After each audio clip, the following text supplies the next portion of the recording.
I thought sleep issues was just something that affected newborns. But when my daughter reached 6 years old and she was still struggling, I started to realise how wrong I was. When I eventually did have a breakthrough, it wasn't through any of the typical parenting books or resources, which kind of makes sense really because I didn't have a typical child. I did find some solutions though, so keep listening because I want to share with you what those were. Welcome to the Zen Parent Survival Guide podcast. My name is Esther Freeman and I teach parents the techniques and principles for how my daughter went from 5 or 6 violent meltdowns a day to virtually 0. Listening to this weekly podcast, you'll learn tips and techniques on how to have a calmer family life. So keep listening and make sure you subscribe so you don't miss an episode. Welcome to episode 7, and this week we are all about sleep. I can hear some of you groaning from here. Sleep has to be one of the biggest issues that parents face, and that's all parents, but it's even worse for parents with children with special educational needs and disabilities because it goes on longer and it tends to be more severe. So as I said in my introduction, my daughter was still having problems at the age of 6, and they were there from pretty much the beginning. She would have trouble getting off to sleep, and then when I finally got her off to sleep, she couldn't stay asleep. She would just constantly wake up every hour, every 2 hours throughout the night. And she ended up being completely exhausted. I was completely exhausted. And I tried everything. I even tried sleep consultancy at one point and just nothing was working. I'd even tried some controversial sleep training because I was just at the end of my tether, and that worked for a short while and then it fell apart again. So I was really in despair, really. I didn't know what to do. And then things started to change. Now, I'm going to give you 5 tips that helped me, and hopefully one of these might help you too. So the first thing that I realized I had to do was keep myself calm. I think it's very easy as a parent that when bedtime starts to approach, you just feel that anxiety rise because you know it's just a battleground. And I used to dread it. I've taught before that stress is contagious. Studies show that they measure the stress levels of a mother and they find the same stress levels in their infant or child. So if you are getting stressed before bedtime, you're going to be spreading that stress to your child, which is only going to make the situation worse. Now, I know saying keep calm is just the worst thing that any parent can hear. So I want to give you some practical advice on how to do that. Now, I have got some free resources that can help you keep calm during these really difficult points in the day. And I'm going to put a link to those in the show notes so that you can download them. So the technique that I use is called tapping, and it is a combination of the ancient Chinese tradition of acupuncture and Western psychotherapy. So what we do is we tap on various parts of the body, and the parts that we pick, the specified parts, and it's basically where you would put the needles if you were doing acupuncture. But what's so great about tapping is that you don't need needles, you don't need any special training. You can just do it on yourself with 2 fingers. And my guided meditation will show you exactly where to tap, and it also has a script that you can follow as well. So everything's laid out for you. I find that doing a tapping meditation that usually doesn't take any more than 10 minutes can dramatically reduce my stress levels pretty much instantly. It sounds really weird. I know it sounds quirky, and some of you will just be going, what the hell? Tapping on my body, how is that going to help me in my sleep battles? What I just say is give it a try. See how you find it. Try it maybe for a couple of weeks. There's a whole process that you go through, which is explained in the video, where you'll be monitoring your stress levels before and after, so you can see the difference that it makes.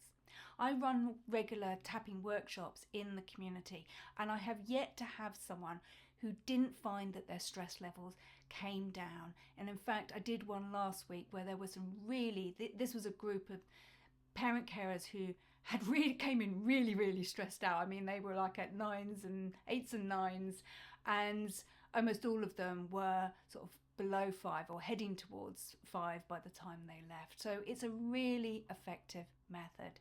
So tip 1 is try and get yourself calm before you begin the bedtime routine. The next tip is to look at keeping them near you. So one of the things that I found was my daughter was struggling with at bedtime is that she just didn't want to be in a room by herself. And this came about because, as I said, she was waking several times in the night, and I was getting up and down and up and down. I was completely exhausted, and I just thought, I've had enough of this. I'm just going to bring her in my room. So I tried having her in my bed. That was an absolute nightmare. My daughter suffers from nightmares and night terrors, so she's constantly wriggling and thrashing around, and I would just get punched and kicked and no sleep whatsoever. So I was like, okay, well, you can't sleep in the bed. This isn't working. And then we discovered a solution quite by accident. One day we were playing in my bedroom, and I pulled out the drawer from underneath my bed, and she just suddenly climbed in it. And she was giggling. She thought it was really funny, and I actually stuffed in all the teddy bears on top of her, and we had a good laugh. And then I just thought, what if she did actually sleep in here? Because what we know, particularly with children who might have sensory processing difficulties, is that they don't know where their body begins and ends because they can't feel their muscles and joints properly. And actually having something around them, around their sides, around their body, actually helps them, gives them a sense of safety, because they suddenly understand where their body begins and ends because they've got this thing around them. So this is why things like sensory socks and things that kind of push on the body is very calming for autistic children and other children with sensory processing difficulties. And I think maybe this drawer could kind of act in a sensory way of helping her just feel really contained. I mean, when I looked at her, I was like, you look like you're in a coffin, and that looks really freaky, but she loved it. She absolutely loved it. So I went off and I got some memory foam. I think I bought some on eBay. It's used to make dog beds, but I just got some, and I lined the bottom of the drawer with that, and then I just put her duvet and pillow and her cuddlies in there, and I have to say she then started going off to sleep much more quickly. Since then, I've spoken to her and some other children about their experiences in nighttime to try and get a better understanding of what they actually go through. And one of the things that has really come across strongly is when nighttime approaches, things quieten down, they're left alone, I say in the quiet, in the still, and then their minds start spinning. They start spinning over everything that's happened during the day. All the stress that maybe they've been holding back all comes to the forefront. And I relate to this because I struggle with this too. So I have to listen to a podcast as I go off to sleep because my mind just spins over everything. And what that's actually doing, well, my theory anyway, is that it's engaging a different part of the brain. So it's switching off that part of the brain that is busy thinking about bills and deadlines and all the rest of it. And it's engaging another type of the brain, which can then allow me to get off to sleep. So I understood this. And if you've got a child who has a lot of anxiety, my daughter also has attachment difficulties, being apart from your primary carer can just make all those problems feel even bigger. So just bringing her closer to me, I think, was the first really major step forward that we had in breaking through her sleep issues. And I would say, I know that a lot of the traditional parenting strategies encourage you to get them to sleep in their own beds and their own rooms. You may even have had this message from your own parents, or maybe now their grandparents. They're telling you you should be doing that with your child. And I would just say, phooey to all of those. Do what works for you. And if you're worried that, they'll be doing it for the rest of their life, I don't think they will. I don't think a 15-year-old is going to want to sleep in the room with their mum. They will get to an age where just their maturity will take over. It took my daughter, I think she was about 9 or 10, before she was able to sleep in the room without me. It will happen. If your child is having sleep issues at the moment, just do what works for you. And if that means having them in your room, in your bed, as I said, I couldn't do it in the bed because it just meant I couldn't sleep. But if they're fine in the bed with you, just do it. Don't worry about it. And otherwise, if you can't tolerate them in your bed, I'm not saying put them in a drawer like a little Victorian baby like I did, but maybe you want to get a camp bed. Argos actually have these nice, I think they call them sleepover beds. They fold up into a chair. I paid, I don't know, not much more than £20 for one, and we use it when her friends come over for sleepovers. But it's also a good thing that you could just put it down by the side of your bed and see how that works. I mean, if nothing else, it means if they are constantly waking in the night, you don't have to get out of bed anymore. So that's what I found, was that my daughter was going off to sleep much more quickly, but she still wasn't staying asleep. But at least this time I didn't have to get out of bed. I'd just roll over and I'd hold her hand and we'd do some deep breathing together and I'd stroke her head and whatever, and eventually she'd get back to sleep. And so it was disrupting my sleep a lot less. So that brings me on to my second tip, which is how you can deal with frequent nighttime wakings. Now, as I said, this was a major issue for us and I couldn't find any solution. I'd even considered medication, and I'm going to talk a bit more about medication in a bit. But if your child is frequently waking in the night, medication's probably not going to help, because medication will help you get off to sleep, but it doesn't necessarily help you stay asleep. So I just didn't know what to do, and I was talking to an OT, an occupational therapist at the time.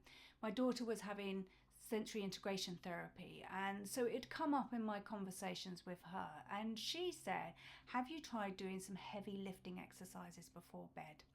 So the term heavy lifting in the world of OTs has a slightly different meaning than it does in the normal world, because heavy lifting is any activity that pushes and pulls the joints. So it could literally be carrying a bag of books. You could get them to carry heavy boxes and bags of things before bed. But it can also mean things like doing wheelbarrow races. So you could do a few activities like that, handstands as well. Do be a little bit careful with them that it doesn't overexcite them. But so maybe don't do a race, maybe just see how far they can walk doing a wheelbarrow. This is pushing on the joints, and it actually has the same effect as carrying heavy objects. You also might want to think about getting a pull-up bar. I feel like I'm promoting Argos today. I don't mean to, but they do have a pull-up bar. Well, they did until fairly recently. You'll have to check whether it's still there. I'm not going that far, Argos. I'm not going to put a link in the show notes. But they did have a pull-up bar. It cost £15. You can screw it into the side of your door. And what I used to do with my daughter at night, I used to literally hang her up on the pull-up bar like a little monkey. And she used to love swinging on that, and she'd wrap her legs around it and do all sorts of tricks. And what I found is if I did that just before bed, she then started to sleep through the night. So it was definitely something going on with her sensory system. It was probably a fallout from the day at school where she wasn't getting the right sensory input. So that's worth trying as well to help with frequent nighttime wakings. My fourth tip is to abandon the theory that you can wear your child out so that they can sleep well. And I know this might seem completely counterintuitive because it's what everyone says, but what I realised with my child, my sensory sensitive child, my child who is so sensitive to her environment, to people around her, that's constantly in a state of fight or flight, that she actually couldn't be worn out. Well, she would get worn out, but she would sort of go kind of over the edge and just be really worn out, but also completely dysregulated, sensory dysregulation, emotional dysregulation. And no matter how tired she was, those two types of dysregulation were stopping her sleeping. So ignore everyone who says, just wear them out. You probably can't.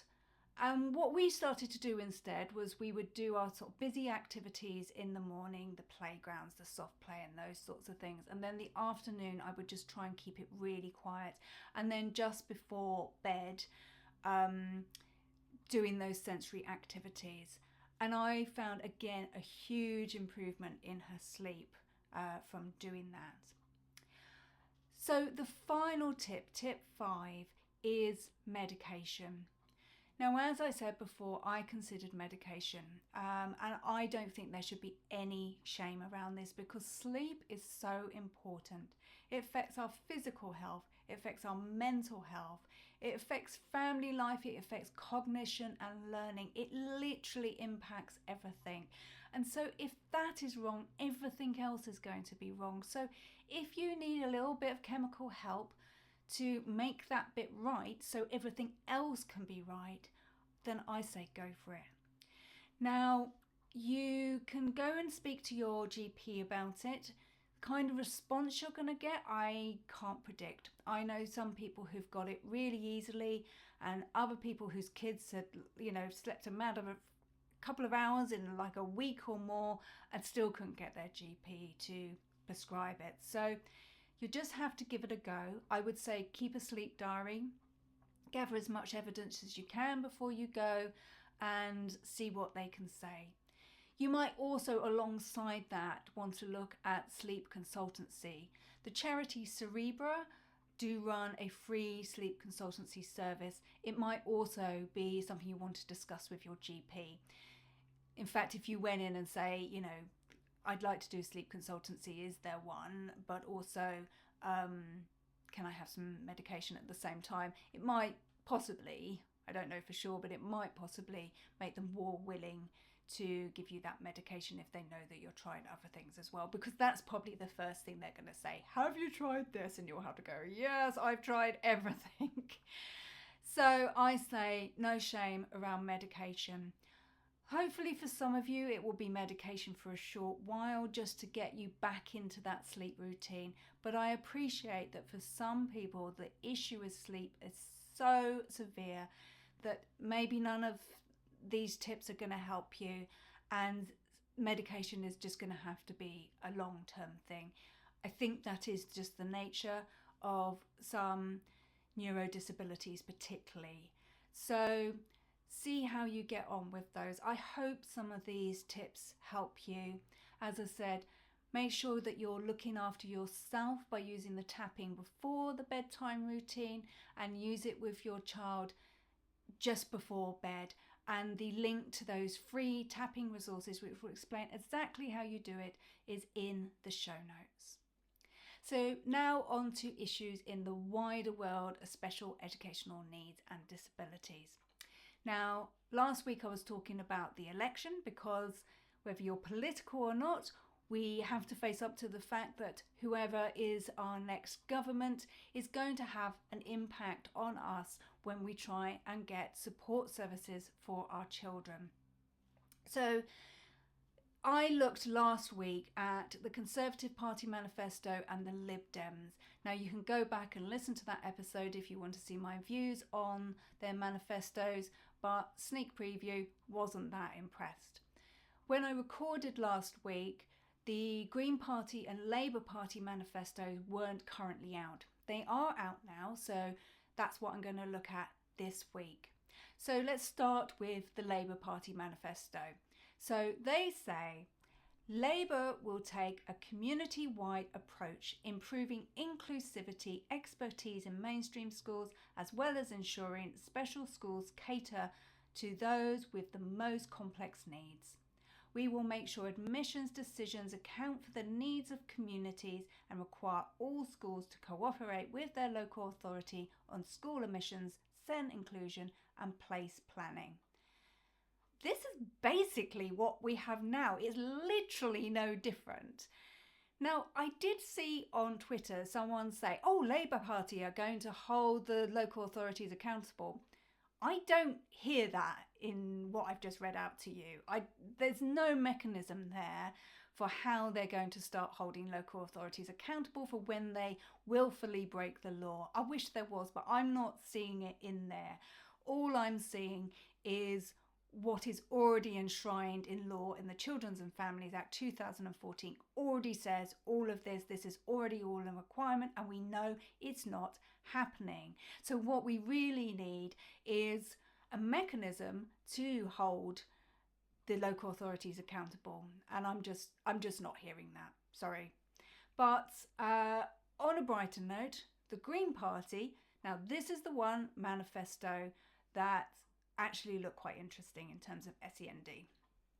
So they say, quote, make it mandatory for councils to provide free transport for 16 to 18-year-old pupils with special educational needs and disabilities. Now, I have a few friends with teenage children with SEND, and I know this is a really massive issue. So currently, home to school transport is provided up until the age of 16. Over the age of 16, it's basically at the local authority's discretion. And guess what? Most of the time they refuse to fund it.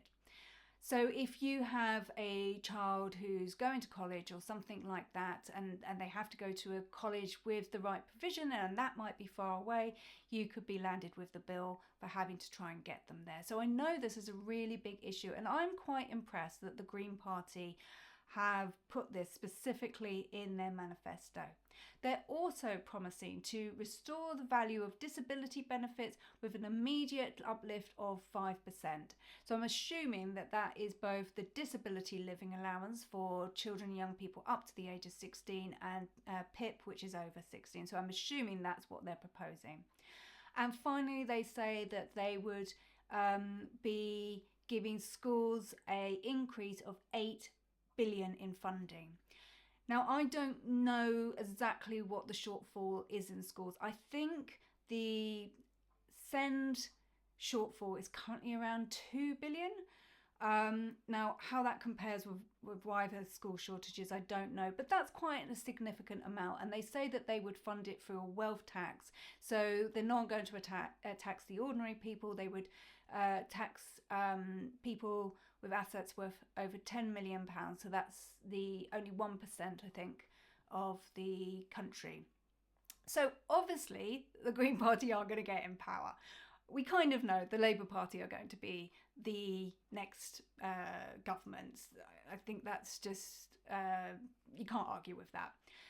But there does leave a question about who is going to hold the Labour Party to account. Now, the Green Party have the chance of getting up to 4 MPs in Parliament this time round. Now, they'd be doing pretty good to get 4 in there, but they may get 2, possibly 3. And I think having a party that have these issues on their agenda, that will be in Parliament to push them for us. And they're the only party whose manifesto I've read that I feel like kind of get us. So obviously, where you live and how you vote, I mean, I'm not telling you who to vote for. And it will be different where you live in the country. In most parts of the country, if you vote Green, it's probably not going to do much. But if you live in Brighton, Bristol, Suffolk, North Suffolk, I think it is, and Herefordshire, those are the 4 areas where you could get a Green MP in Parliament. And as I said, from reading their manifesto, they're the only ones who seem to understand some of the issues that we're facing. And that could just at least put a little bit of pressure on the Labour Party. Because I think without that pressure, the Labour Party are not going to be making the lives of our community any better, I'm sorry to say. So that's my roundup. Obviously, as I said, I'm not telling you who to vote for. You choose who you think is right and I'm going to keep saying this week on, week out, if you have a candidate come and knock on your door, then ask them what they would do about issues relating to children with special educational needs and disabilities, because one of the most important things that we need to do is get this on the political agenda, because we are in crisis and something does need to change. I mentioned in that video some exercises that you can do at home before bed if your child has sensory processing difficulties that's leading to emotional regulation problems. I've got another video here which gives you some more ideas for exercises you can do throughout the day that also help with that. So give this a listen to find other ways to calm your child.